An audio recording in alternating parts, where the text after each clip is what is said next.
बुलेटिनची सुरुवात आपण वैष्णवीशी संबंधित बातमीनं करणार आहोत। पुण्यातल्या वैष्णवी हगवणे मृत्यू प्रकरणी आता शवविच्छेदन अहवाल प्राप्त झालाय आणि याच पोस्टमार्टम अहवालामुळे एक धक्कादायक वास्तव सुद्धा समोर येत आहे। शैतान हगवणेंनी या वैष्णवीचा त्यांच्या सुनेचा कसा अतोनात छळ केला याचा थेट पुरावाच या अहवालामुळे महाराष्ट्राला मिळतोय। आणि इतकंच नाही तर हगवणे कुटुंबातल्या प्रत्येकामध्ये दडलेली पाशवी वृत्तीच या अहवालानंतर समोर आली आहे।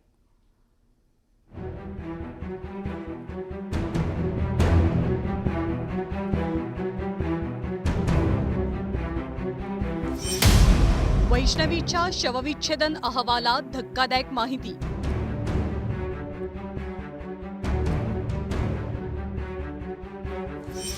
वैष्णवीच्या शरीरावर मारहाणीच्या 30 खुणा। हगवणेंनी वैष्णवीला हाल हाल करून मारलं।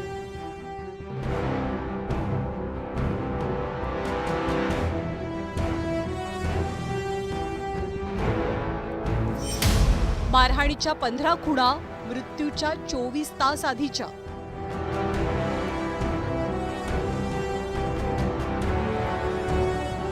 पुण्यातील वैष्णवी हगवणे मृत्यू प्रकरणी दररोज नवनवीन खुलासे होतात। हैवान हगवणेंनी वैष्णवीला मृत्यूपूर्वी कशी अमानुष मारहाण केली होती त्याचा धडधडीत पुरावा आता समोर आलाय। वैष्णवीचा पोस्टमॉर्टम रिपोर्ट कोर्टात सादर झाला आणि हगवणेंचा पाशवीपणा जगासमोर आला। धक्कादायक बाब म्हणजे वैष्णवीच्या अंगावर थोड्या थोडक्या नाहीत तर मारहाणीच्या तब्बल 30 खुणा आढळून आल्या। यातल्या 15 जखमा अगदी ताज्या असून त्या आत्महत्येच्या 24 तास पूर्वीच्या असल्याचं पोलिसांनी सांगितलं। वैष्णवीच्या अंगावरची एक मोठी जखम तिच्या मृत्यूपूर्वी 4 ते 6 दिवसांची आहे, तर 11 जखमा या मृत्यूपूर्वी 5 ते 6 दिवस आधीच्या आहेत। आणि यावरूनच वैष्णवीचा किती अमानुष पद्धतीनं छळ केला जात होता हे आता वेगळं सांगण्याची गरज शिल्लक नाहीये। 3 आरोपी आपण गुन्हा दाखल होत असताना 17 तारखेला अटक केलेले होते। त्यांना पहिल्यांदा न्यायालयात हजर केल्यानंतर 21 पर्यंत पोलीस कस्टडी मिळाली होती। 21 आपण ती 26 पर्यंत वाढवून घेतली होती। काल पुन्हा एकदा आपण पोलीस कस्टडी वाढवून मिळण्यासाठी न्यायालयात अहवाल सादर केलेला होता। त्याच्यात मयत ही शरीरावर असणाऱ्या ज्या जखमा आहेत त्यातील काही जखमा ह्या जुन्या स्वरूपाच्या जखमा आहेत, त्याच्या अनुषंगाने तपास करण्यासाठी आपल्याला यांचा रिमांड मिळावा असा आपण काल युक्तिवाद केला होता। न्यायालयाने त्यांना पुन्हा एकदा 28 तारखेपर्यंत पोलीस कस्टडी दिलेली आहे।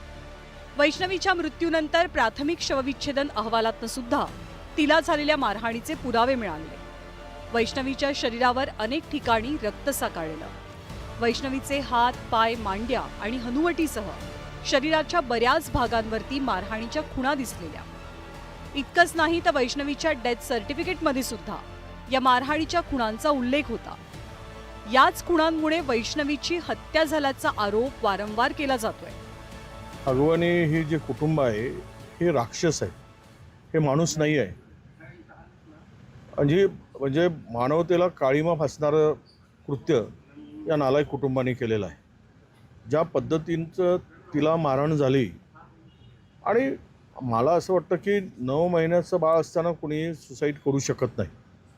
तिला मारून तिचा जीव घेतलेला आहे। वैष्णवीच्या अंगावरती 19 ठिकाणी ज्या जखमा झालेल्या होत्या त्याचे सगळे फोटो त्यांनी काल दाखवले आणि अत्यंत वाईट आणि क्रूरतेने वैष्णवीचा बळी तिच्या सासरच्या लोकांनी घेतला असं आपण म्हणू शकू। पोस्टमार्टम अहवालाच्या चौकशीसाठी पोलिसांनी आरोपींची कोठडी वाढवून मागितली आहे। सध्या प्रकरणी वैष्णवीचे सासू सासरे, नवरा, दीर आणि नणंद हे अटकेत आहेत। पण या शवविच्छेदन अहवालानं हगवणे कुटुंबाच्या क्रौर्याचं सुद्धा पोस्टमार्टम केलंय। माणसाच्या शरीरात दडून बसलेले हैवान कसे असतात हे हगवणेंकडे पाहिल्यावर कळतं। त्यामुळे हगवणेंना कठोरात कठोर शिक्षेची मागणी जोर धरतेय। वैभव सोनवणे आणि गोविंद वाकडेसह bureau report, news 18 Lokmat, Pune.